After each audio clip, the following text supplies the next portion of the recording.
Morning, honey. Good morning, Lieutenant. This is the man that shot me. He fancies me like mad. Perhaps it is the apron. Many people are crazy about classic British comedies, but none were as daring as Allo Allo. It turned the grim reality of occupied France into a laugh-out-loud farce.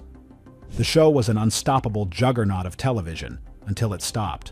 A dark rumor surrounds its ending, a story about one notorious scene that crossed every line imaginable, a moment so scandalous it got the series wiped from the airwaves. And it got the show completely banned overnight. You see, the most shocking fact is that this story is a complete cover-up, and the real reason the show was banned is something nobody saw coming. When laughter was treason. It's 1982, and two British comedy writers have an idea so audacious it sounds like a career ender. Their plan? To create a sitcom that makes fun of German-occupied France. To put it mildly, this was a risky move. But Jeremy Lloyd and David Croft, the masterminds behind other British hits, were about to prove that sometimes the most dangerous ideas make for the most brilliant television. Allo Allo burst onto BBC screens with a premise so outrageous it should have failed spectacularly.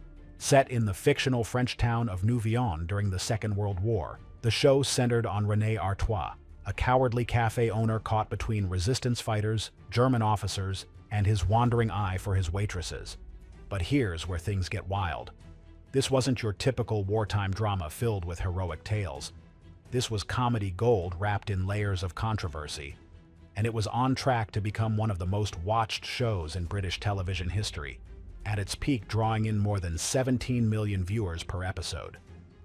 The show's creators took every sacred element of wartime television and turned it into comedic fuel. The German officers were bumbling fools obsessed with sausages and stealing priceless art. The French resistance fighters were portrayed as incompetent clowns with terrible plans. Even the stranded British airmen were depicted as upper-class twits, more concerned with afternoon tea than their escape. What many overlooked at the time was the sheer genius of this approach. What made Allo Allo so dangerously brilliant was its unwavering commitment to stereotypes. Every single character was an exaggerated caricature that would make today's content moderators break out in a cold sweat. The Germans said "wat" instead of "what." The French resistance leader Michel Dubois delivered her plans with a dramatic flair that bordered on the absurd, and Officer Crabtree's mangled French became legendary with lines like "good moaning" instead of "good morning." The show's secret weapon? It made fun of everyone equally. No nationality was safe from its satirical blade. In an era where political correctness was a little-known concept, Allo Allo was free to push boundaries that would be unthinkable today. And push they did. From René's multiple affairs, often happening simultaneously in the cafe's back rooms, to suggestive jokes that sailed right over children's heads but had adults in stitches. The show was a masterclass in cheeky British humor. Lines like "you stupid woman" and Officer Crabtree's infamous mangled phrases became catchphrases that defined a generation. The casting was pure perfection. Gordon Kaye as René brought a perfect blend of cowardice and charm to the role. Carmen Silvera, as his wife Edith, delivered her famously tone-deaf singing with such commitment that it became an iconic running gag. And who could forget Richard Gibson's portrayal of the sinister yet ridiculous hair flick of the Gestapo? The most shocking fact is that here was a comedy making light of one of history's darkest periods, and somehow it just worked. The show managed to satirize the war without trivializing its real horrors, creating a delicate balance that few comedies have ever achieved. But this balancing act couldn't last forever. The outrageous gags. Now let's talk about what made Allo Allo so scandalously entertaining. This show didn't just push boundaries, it obliterated them with a cheeky wink and a "listen very carefully, I shall say this only once." The adult-themed innuendos were everywhere, hidden in plain sight like the famous painting of the fallen Madonna with the big boobies. The show was masterful at creating double entendres that would make even the most mature viewer blush. René's constant intimate escapades with his waitresses weren't just a subplot, they were central to the show's risque charm. Take the famous running gag involving sausages. The show used food metaphors with such suggestive abandon that it's amazing they got past the BBC censors. German officers were constantly hiding stolen paintings inside sausages, leading to endless jokes about finding the right sausage or dealing with a missing one. Lines about characters getting their sausages stuck in tight places had parents scrambling to change the channel, while kids remained blissfully unaware of the adult humor flying over their heads. The show's treatment of the occupying forces was perhaps its most daring aspect. At a time when memories of the conflict were still fresh for many, Allo Allo dared to make the Third Reich's representatives look utterly incompetent. Colonel von Strom and Captain Geering were portrayed as art-obsessed buffoons more interested in looting priceless treasures for their retirement than winning the war. Herr Flick, supposedly the most feared Gestapo officer in Nouvion, was shown as a leather-clad caricature with an unconventional obsession with his assistant, Helga, and a strange fixation on Renee. The subtext in Flick's character would never fly in today's television landscape, where such portrayals would be deemed insensitive and problematic. The resistance members weren't spared either. Michelle Dubois, with her terrible disguises and needlessly complicated plans, represented every spy thriller cliché turned on its head. Her famous "listen very carefully" catchphrase became iconic, but her plans were often so ridiculous they bordered on the absurd, usually involving hiding things in the most inappropriate places. One of the most jaw-dropping aspects of the show was its casual treatment of intense situations. Characters regularly discussed final punishments and harsh interrogations with a lightness that would be unthinkable today. The show made the grim realities of war seem almost comedic, walking a tightrope that required incredible skill to pull off. The costume department deserves a special mention for its contribution to the controversy. From Herr Flick's tight leather outfits to the waitresses' revealing uniforms, every wardrobe choice seemed designed to push the envelope just a little further. Language was another battlefield where Allo Allo fought for comedic supremacy. The show's use of accents and mispronunciations created humor that would be considered culturally insensitive today. Officer Crabtree's mangled French, the German officers' "vot" and "vil," and the exaggerated French accents all contributed to a comedic tapestry that modern audiences might find offensive. The show also played fast and loose with historical accuracy. While set during the occupation, the characters often behaved more like they were in a bedroom farce than a war zone. This casual approach to one of history's most serious periods was both the show's greatest strength and its most controversial aspect. With so many lines being crossed, many believe one finally broke the show's back. The rumors and the reality. Here's where things get really interesting, and we need to separate fact from fiction. You see, there's been a persistent rumor floating around for years that Allo Allo was suddenly canceled due to a particularly controversial scene that crossed one line too many. But what many overlooked is whether there's any truth to this gossip at all. The internet is buzzing with theories about what this mythical final scene might have contained. Some fans speculate it involved an inappropriate joke about the internment camps. Others suggest it was a scene that mocked real historical figures too directly, perhaps even the German Chancellor himself. There are even whispers about a lost episode that was deemed too offensive for broadcast and locked away in a BBC vault, never to be seen again. The thing nobody tells you is this: the infamous scene that took the show off the air for good never existed. Allo Allo wasn't abruptly canceled due to controversy at all. The show actually ran its natural course, concluding in 1992 after an impressive 9 seasons and 85 episodes. The final episode, titled A Winkle in Time, aired on December 14, 1992, and provided a proper conclusion to the series, jumping forward in time to show the characters in the post-war era. So where did these cancellation rumors come from? The most shocking fact is that the myth likely grew out of a combination of real-life events and the show's already controversial reputation.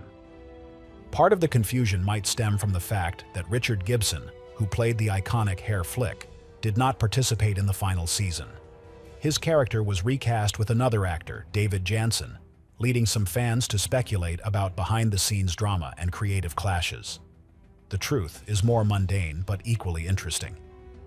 By 1992, the show had been running for a decade, and the writers, Lloyd and Croft, felt it was simply time to give Renee and company a proper send-off before the concept grew stale. However, that doesn't mean the show didn't face its share of controversies during its run. There were episodes that pushed boundaries so far, they raised eyebrows even in the more permissive 1980s. One particularly talked about element was the show's portrayal of collaboration. René's character constantly switched sides. He served German officers in his cafe, assisted the resistance, and ultimately looked out for himself first.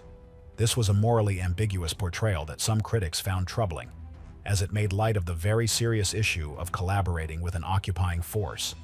The show also faced scrutiny for its light treatment of wartime trauma. The comedy format allowed the show to address these serious topics, but it also meant treating them with far less gravity than they deserved. The rumor mill was particularly active, but the truth was far simpler. The real drama was happening off-screen, and it had nothing to do with a script. A relic of the past. Let's be brutally honest here. If someone pitched Allo Allo to a television network today, they'd probably be escorted out of the building by security faster than René running from the Gestapo with a stolen painting stuffed in his trousers. The modern television landscape is a completely different beast, a hypersensitive, focus-grouped creature terrified of its own shadow. A stark contrast to the freewheeling 1980s. A show that built its entire comedic foundation on a pyramid of exaggerated national stereotypes would face an immediate and apocalyptic backlash. Think about it. Every single character in Allo Allo was a walking, talking cliché turned up to 11. The bumbling Germans, obsessed with efficiency, sausages, and punctuality, yet somehow incapable of finding two British airmen in a tiny French town. The incompetent French resistance, led by a woman whose primary tactic was passionate, ill-conceived proclamations. The stiff upper-lipped British airmen who spoke in ridiculously posh accents and seemed perpetually befuddled. In today's climate of heightened cultural awareness, such one-dimensional portrayals would be deemed offensive, reductive, and deeply harmful. The show's casual treatment of workplace dynamics and gender roles would be another major stumbling block. René's constant, coercive advances toward his waitresses, Yvette and Maria, were played for laughs as the charming peccadillos of a beleaguered Frenchman. Modern audiences, fluent in the language of power imbalances and workplace harassment, would rightfully see it as a grotesque abuse of his position as their employer. A contemporary think piece might even posit a wilder theory, that Edith's notoriously awful singing wasn't just a running gag, but a form of sonic protest, a weaponized incompetence against the patriarchal expectation to be a demure and pleasing entertainer for the patrons and occupying forces. Social media would have an absolute field day. Twitter, or its 2025 equivalent, would ignite with multi-part threads dissecting the show's problematic elements. Cultural critics would pen lengthy articles about how the show perpetuates harmful stereotypes and, more damningly, trivializes the profound trauma of Nazi occupation. The LD community would likely raise significant objections to characters like Lieutenant Gruber, whose coded affection for René was a constant source of aren't the gays funny humor, and Herr Flick of the Gestapo, whose entire character relied on a grab bag of outdated, sinisterly camp and leather-clad stereotypes. Modern television strives, or at least pretends to strive, for authentic representation, a concept utterly alien to the show's creators. Even beyond the obvious, modern critical analysis would dig deeper, unearthing even more complex ideological subtexts. Some would argue that René, the quintessential petite bourgeoisie, is the show's true villain, a cynical collaborator who exploits the resistance, the Germans, and his own staff for personal and financial gain. The recurring MacGuffin of the fallen Madonna with the big boobies would be interpreted not as a simple plot device, but as a crass metaphor for the commodification of priceless European culture, literally hidden inside a phallic German sausage. The Gestapo themselves, portrayed as kinky, incompetent bureaucrats obsessed with paperwork and procedure, might be seen through a Hannah Arendt lens as a satire on the banality of evil, a theory that would itself be attacked for dangerously downplaying their real-world atrocities. Television networks today are pathologically risk-averse. The mere potential for advertiser pullouts and negative publicity means a show with this much baggage would never make it past the development stage. The irony is that Allo Allo, in its own chaotic way, was fundamentally anti-fascist. It consistently portrayed the occupying regime as idiotic, doomed to fail, and worthy of ridicule. But in today's media environment, these positive messages would be completely drowned out by the cacophony of legitimate criticism. The show stands as a time capsule, a reminder of a bygone era in comedy when a catchphrase could smooth over a multitude of sins. Sins that our modern cultural lens sees with unforgiving clarity. So, the infamous scene never existed, but the show's controversy is very real. Does knowing the truth change how you feel about its legacy? Let us know below. Don't forget to like and subscribe.